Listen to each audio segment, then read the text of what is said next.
મહાબલ, મહાબલેશ્વર, પાંચ ગંગા પંચગિની, આટલું સુંદર દિવ્ય સ્થાન છે મહાબલેશ્વર. કોઈ લોકો ખોટા વિદેશમાં ફરવા જાય છે. આ ભારત દેશની અંદર એટલું બધું ફરવાનું છે, એટલું બધું જોવાનું છે કે જીવન પણ ઓછું પડે એટલું આપણા ભારત દેશની અંદર છે. વિદેશમાં શું છે ભાઈ? કાંઈ છે નહીં. અમે લોકો આખી પૃથ્વી પર અનેક દેશોમાં જઈએ છીએ, પણ એટલું બધું ક્યાં ક્યાં? આપણી પાસે તીર્થો છે, આપણી પાસે દિવ્યતાથી ભરેલા, ઉર્જાથી ભરેલા આપણા સ્થાનો છે. મહાબલેશ્વરનું લિંગ રાજ છે. મહાબલેશ્વર આપણું મહાકાલેશ્વર મહાદેવ એ સેનાપતિ છે. ક્યારે શત્રુઓનો ત્રાસ વધવા લાગે ને, કદમ કદમ પર શત્રુઓ જ્યારે ઊભા થવા લાગે, ત્યારે મહાકાલેશ્વર મહાદેવનું દર્શન કરવું અને મહાકાલેશ્વર મહાદેવની વિશેષ પ્રકારે ઉપાસના કરવી. અને ક્યારે શત્રુનો ત્રાસ વધવા લાગે ત્યારે ભગવાન શિવજીને આંકડાના પુષ્પો અર્પણ કરવા. શત્રુઓના ત્રાસમાંથી મુક્તિ તો મળે, પણ શત્રુ મિત્ર બને છે. ભગવાન શંકરજી શત્રુનો નાશ નથી કરતા, પણ આપણા પ્રત્યે જેને શત્રુતા છે તેના હૃદયમાં આપણા પ્રત્યે મિત્રતાની સ્થાપના કરે. ભગવાન કોઈનો નાશ ના કરે. જે આપણા પ્રત્યે રાગ દ્વેષ રાખે, ઈર્ષા રાખે છે, તેના હૃદયમાં આપણા પ્રત્યે ભાવ પ્રગટ થાય. ભાવ ભાવાક્રમ શિવમ. તેથી શત્રુઓના ત્રાસમાંથી મુક્ત થવું હોય તો ભગવાન મહાદેવને આંકડાના પુષ્પો, તમારે જો આંકડાના પુષ્પો હનુમાનજીને ચડે, ભૈરવજીને ચડે, મહાદેવને ચડે, મહાકાલેશ્વર મહાદેવને, કાશી વિશ્વનાથને આંકડાના પુષ્પોનો શણગાર થાય છે. અહીંયા પણ આપણે જગદીશ્વર મહાદેવને પણ આંકડાના પુષ્પોનો શૃંગાર કરી શકાય છે. આંકડાના ફૂલો. મહાકાલેશ્વર મહાદેવ આપણા શત્રુને આપણા મિત્રમાં પરિવર્તન કરે છે. એ છે મહાકાલેશ્વર. મેં ઘણી વાર કથામાં કહ્યું કે બેન આવી રીતે કથા પૂર્ણ થઈ, બુક અને પેન લઈને કે બાપુ તમે કોઈ ફૂલનું નામ આપતા હતા કે શત્રુના ત્રાસમાંથી મુક્તિ મળે, અને કોઈ શિવલિંગનું નામ આપતા હતા કે શિવલિંગનું દર્શન કરીએ તો શત્રુના ત્રાસમાંથી મુક્તિ મળે. તો મેં કીધું બેન તમારો શત્રુ કોણ છે? કે કોઈ નહીં, મારી સાસુ મોટામાં મોટી શત્રુ મારી. મેં કીધું સાસુના ત્રાસમાંથી મુક્ત થવા માટે કોઈ ફૂલ નથી. એ જ્યારે દેવલોક પામે ત્યારે તેના ફૂલ ગંગામાં પધરાવજો. અસ્થિને આપણે ફૂલ કહીએ ને. મહાકાલેશ્વરનો અદ્ભુત મહિમા છે. મહાકાલેશ્વર ક્યારે અવસર મળે તો જવું જોઈએ દર્શન કરવા માટે. અમે મહાકાલેશ્વર અત્યાર સુધીમાં 4 કથાઓ કરી છે. જય મહાકાલ. ભગવાન મહાકાલેશ્વરને યાદ કરીએ આપણે.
દે, આય શરણ ઉદ્ધાર કરે. મહાદેવ હરે મહાકાલ હરે, મહાદેવ હરે મહાકાલ હરે. જય જય શિવ દીન દયાલ હરે, જય જય શિવ દીન દયાલ હરે. મહાદેવ હરે મહાકાલ હરે, મહાદેવ હરે મહાકાલ હરે. જય મહાદેવ.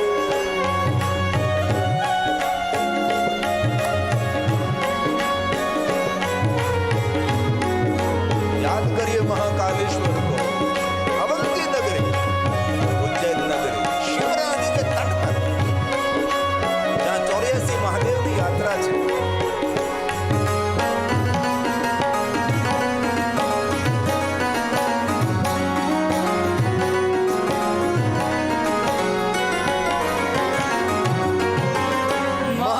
महाकालेश्वर काल हरे, महाकालेश्वर काल हरे.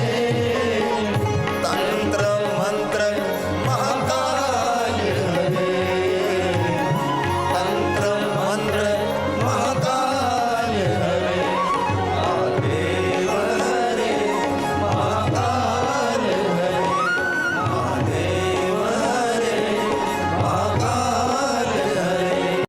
जय जय शिव दीन दयाल हरे, जय जय शिव दीन दयाल हरे.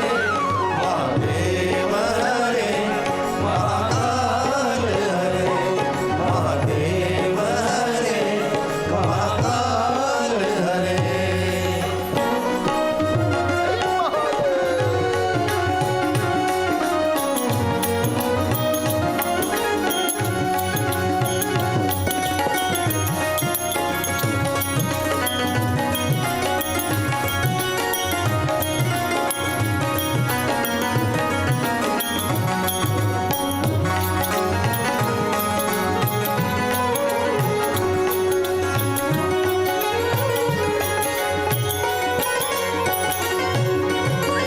जन्म मरण के दुख हरे, जन्म मरण के दुख हरे. गिरि कहे शिव सुख करे, गिरि कहे शिव सुख करे. महादेव हरे महाकाल हरे, महादेव हरे महाकाल हरे. जय जय शिव दीन दयाल हरे, जय जय शिव दीन दयाल हरे. महादेव हरे महाकाल हरे, महादेव हरे महाकाल हरे. महादेव हरे महाकाल हरे, महादेव हरे महाकाल हरे. महादेव हरे महाकाल हरे. सारा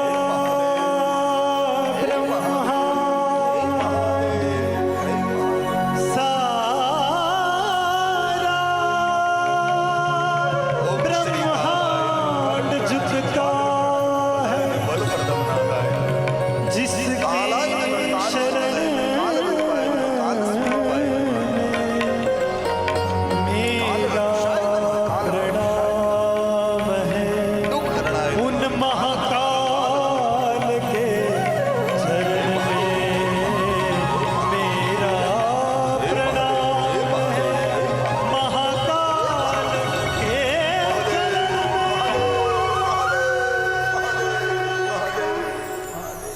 पाताले चापी वर्तन्ते. ब्रह्मा जी ने कहा नारद जी को, नारद જેટલા શિવલિંગો પૃથ્વી પર છે તેટલા શિવલિંગો પાતાળમાં છે, અને જેટલા પાતાળમાં શિવલિંગો છે એટલા શિવલિંગો સ્વર્ગમાં છે. એવું ન માનવું જોઈએ કે આપણે બસ ખાલી એટલા ગુજરાતમાં અને ભારતમાં જ ભગવાન મહાદેવના અગણિત સ્થાનો પર ભગવાન મહાદેવ લિંગ સ્વરૂપે બિરાજે છે.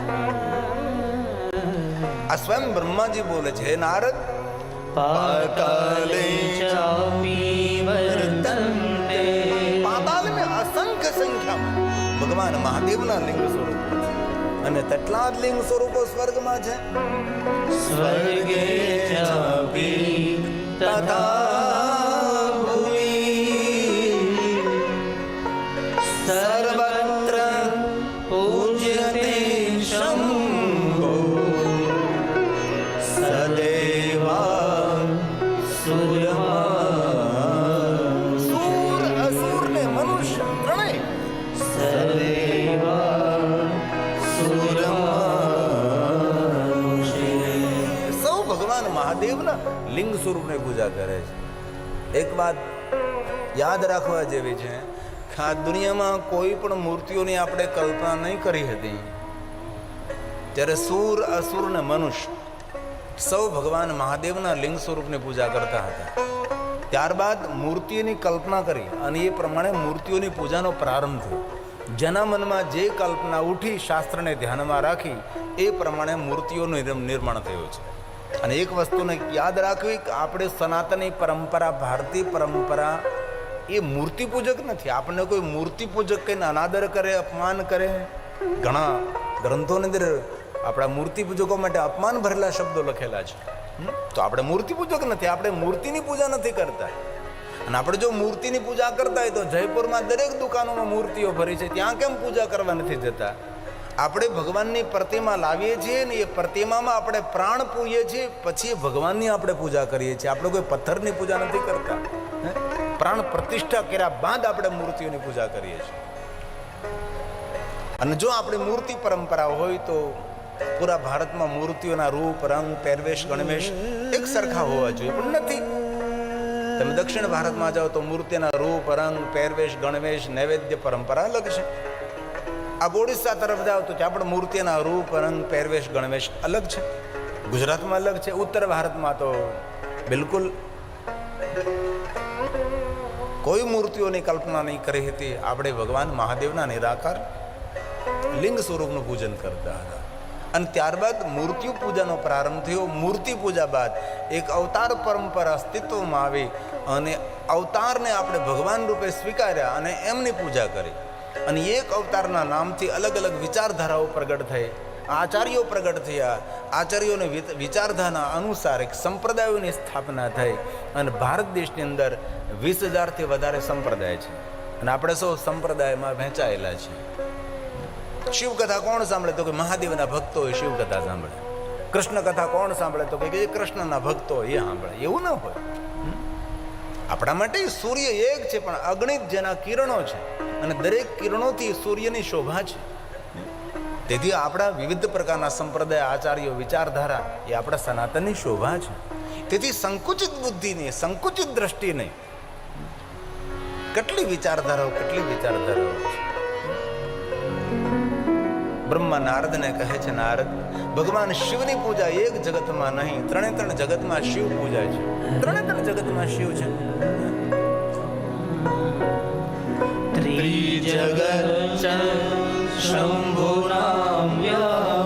ભગવાન શંકરજી એક જગતમાં નહીં, 3 જગતમાં.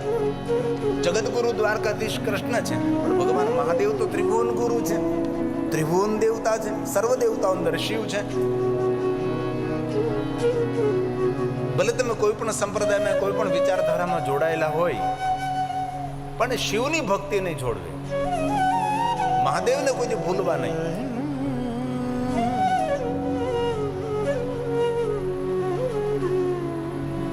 આ તપોધન બ્રાહ્મણ સમાજ એ ભગવાન મહાદેવના પૂજારી કહેવાય છે. ભગવાન શંકરજીના અંશ કહેવાય છે. ભગવાન શિવે સ્વયં તેને ગોદ લીધેલા છે મા ચંડિકાની પ્રાર્થનાથી. શિવપુરાણ ગ્રંથમાં આમનું મોટું ચરિત્ર છે તપોધન બ્રાહ્મણોનું. તમે 84 કરો બ્રાહ્મણોની, 84 જાતના બ્રાહ્મણોને ભોજન કરાવો, પણ એ 84માં જો તપોધન ન જમે તો 84 પૂર્ણ ન થાય. પણ એ 84 ન કરો તમે, પણ એક તપોધનને જમાડો એટલે 84 બ્રાહ્મણોને કરી બરાબર છે. એક તપોધનને ભોજન કરાવવા માત્રથી. એ શિવ મહાપ્રદ ગ્રંથની તપોધનનો મહિમા છે. પણ મેં કોઈ તપોધનો જોયા છે કે જે સંપ્રદાયમાં જતા રહ્યા છે, વિચારધારાને અપનાવી છે, શિવને છોડ્યા તપોધનોએ. એવા ઘણા તમને ઘર બતાવો કે જેને શંકરજીને છોડી દીધા છે, જેના પૂજારી શંકર ભગવાનના પૂજારી તપોધન છે. શિવાલયમાં પહેલો છેલ્લો જેનો અધિકાર છે તપોધનો, એ તપોધનો પણ એ વિચારધારાથી પ્રભાવિત થયા અને અન્ય સંપ્રદાયોમાં ગયા છે. પણ હું ગૌરવ સાથે કહી શકું છું કે ગિરિપુરી ભારતી કોઈ સંપ્રદાયમાં નથી ગયો, ફક્ત શંકરને પકડી રાખ્યો છે અને શિવાલયો સંભાળ્યા છે. જે દસનામ સમાજ છે, ગિરિપુરી ભારતી, વનારણ, તીરથ, સાગર, સરસ્વતી, શિવાલય અંદર એ લોકો કોઈ સંપ્રદાયથી પ્રભાવિત નથી થયા. બાકી કેટલા બ્રાહ્મણો સંપ્રદાયથી પ્રભાવિત થયા અને જેમનો ઈષ્ટદેવ મહાદેવ છે, જેમની કુલ પરંપરા શિવ છે, એ શિવને છોડ્યા છે લોકોએ. તેથી બહુ હૃદયની પ્રાર્થના કરો. અને શિવ મહાપડ ગ્રંથમાં ભગવાન મહર્ષિ વેદવ્યાસજી આ બધા શ્લોકો કહ્યા છે કે કલયુગ આવતા બ્રાહ્મણો અન્ય વિચારધારાઓથી પ્રભાવિત થઈ અને પોતાના ઈષ્ટ પોતાના મહાદેવને છોડી દેશે. આવું સુંદર વર્ણન પણ છે. તેથી બહુ હૃદયની પ્રાર્થના છે, ભગવાન શંકરજી આપણા જીવનનો આધાર છે. જ્યાં જ્યાં દેવતાઓએ સાધના કરી ત્યાં ત્યાં ભગવાન શિવ પ્રગટ થયા છે. અનુગ્રહે લોકાનામ લિંગ રૂપેણ સતમાં આકાશે તારક લિંગમ પાતાલે હાડકેશ્વર મૃત્યુલોકે મહાકાલેશ્વર. અગણિત ભગવાન મહાદેવના લિંગ સ્વરૂપોનો મહિમા છે. શિવલિંગ એટલે આકાશનું પ્રતીક છે અને પીઠ એટલે માતા પૃથ્વીનું પ્રતીક છે. આકાશ આપણા સૌ પર અનુગ્રહ કરે છે અને માતા પૃથ્વી આપણને ધારણ કરે છે. તેથી આપણે એ માં છે. તેથી પૃથ્વીના પ્રતીક સ્વરૂપે આપણે શિવલિંગની પૂજા કરીએ છીએ. આકાશના પ્રતીક સ્વરૂપે આપણે શિવલિંગની પૂજા કરીએ. પીઠ અને શિવલિંગ શિવ અને શક્તિના પ્રતીકો છે. શિવલિંગ એ નિરાકારનું પ્રતીક છે. નિરાકારને ધારણ કરનાર આકાશનો કોઈ અંત નથી. ભગવાન શિવ અનંત છે, તો આકાશના પ્રતીક સ્વરૂપે આકાશમલિંગ મિત્યા હું પૃથ્વી તસ્ય પીઠિકા. આકાશના પ્રતીકે શિવલિંગની પૂજા કરે. શિવલિંગ શું છે તો કે આકાશનું સ્વરૂપ છે. આકાશ આનંદ છે. આકાશને કોણ ધારણ કરે આપણા માટે તો કે પૃથ્વી. તો પૃથ્વીના પ્રતીક સ્વરૂપે આપણે પીઠ પૂજા કરીએ છીએ. આ કોઈ કાલ્પનિક વાત નથી.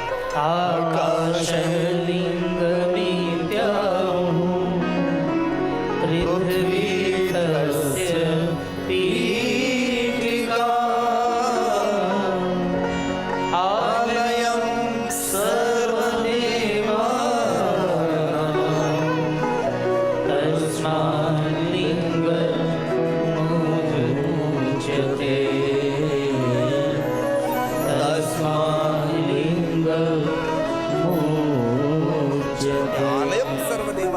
તસ્મા લિંગમ ઉચ્ચતે.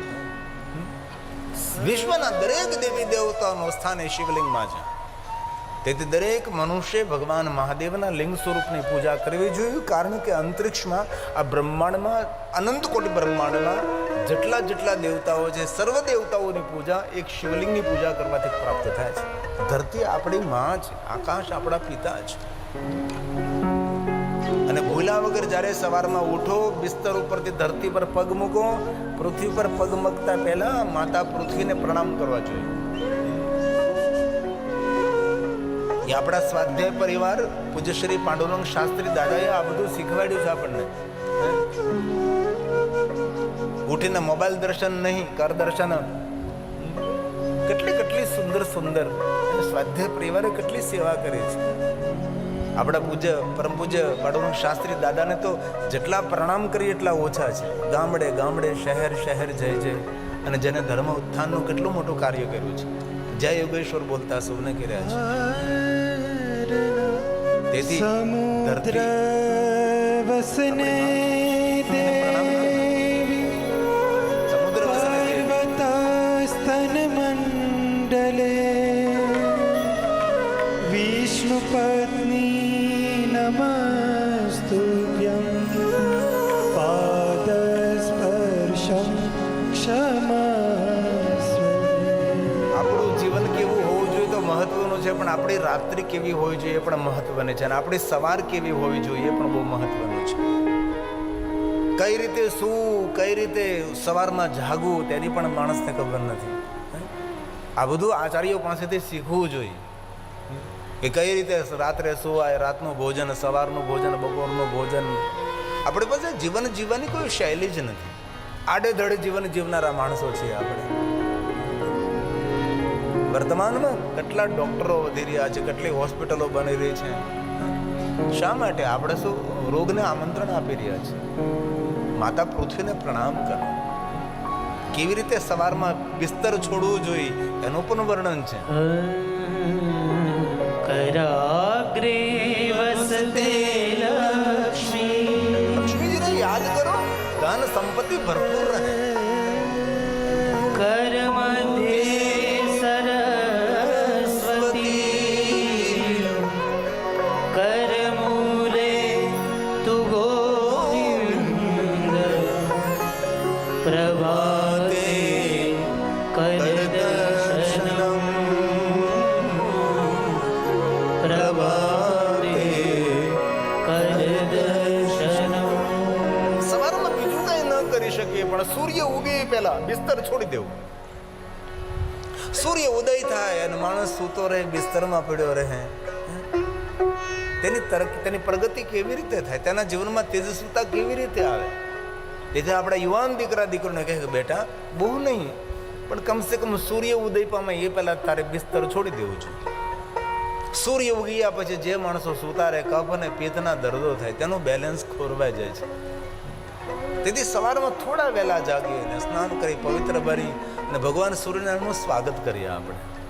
અને મેં તો કેટલી વાર કથામાં કહ્યું કે જે યુવાન દીકરો દીકરી સવારમાં વહેલા ઉઠી અને સૂર્યનારાયણનું જે સ્વાગત કરે છે, એનું સ્વાગત આખી દુનિયા કરવા માટે તૈયાર થાય. એના જીવનમાં કોઈ વસ્તુની કમી ન રહે.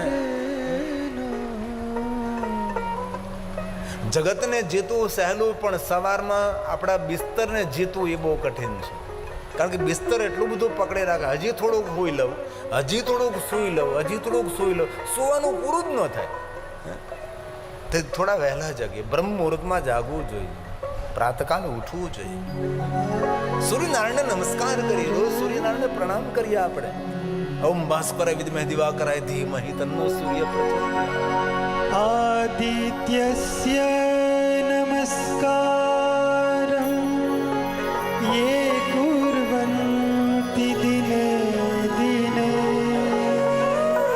जन्मान्तर सहस्रेषु दारिद्र्यं नोपजायते. પ્રકૃતિને પ્રણામ કરીએ, આકાશને પ્રણામ કરીએ, ધરતીને પ્રણામ કરીએ, સપ્ત ગંગાઓને પ્રણામ કરીએ, વૃક્ષોને પ્રણામ કરીએ, સુંદર ચહચહાટ કરતા પક્ષીઓને પ્રણામ કરીએ. ખુદ ઈશ્વરતાની કેવી સુંદર અદ્ભુત લીલા છે. પ્રકૃતિને માણીએ. જ્યારે એકાંતમાં કોઈ નદીના કિનારે એકાંતમાં બેઠી, કોઈ ઘનઘોર જંગલમાં બેઠીએ, ત્યારે આકાશી પર આકાશના તારાઓને નિહાળીએ. ટીવી જોઈ છે, મોબાઈલ જોઈ છે, થાક નથી લાગતો? કુદરતની પ્રકૃતિને તો માણીએ આપણે થોડા. તેથી આકાશના પ્રતીક સ્વરૂપે આપણે લિંગ પૂજા કરીએ છીએ, માતા પૃથ્વીના પ્રતીક સ્વરૂપે આપણે પીઠ પૂજા કરીએ છીએ. ધરતી આપણી માતા છે.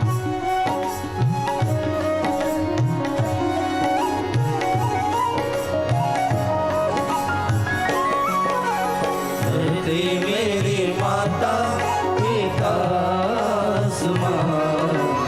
धरती मेरी माता पिता समान.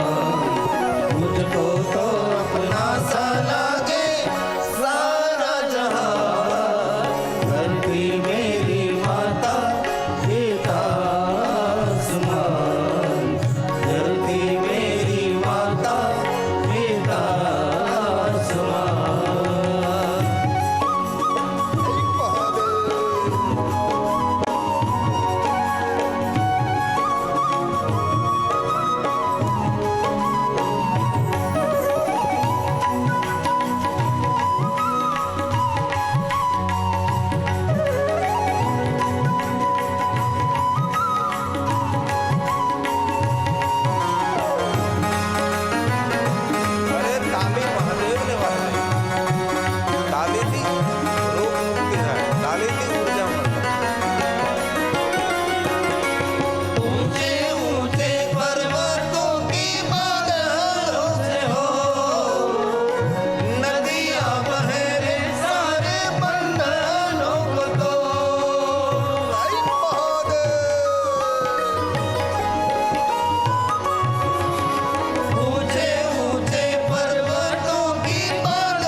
માતાભ્યમ પિતૃભ્યમ પરમાનંદે વહી પરમાનંદ લાભાર્થે પરપૂજ્યતે.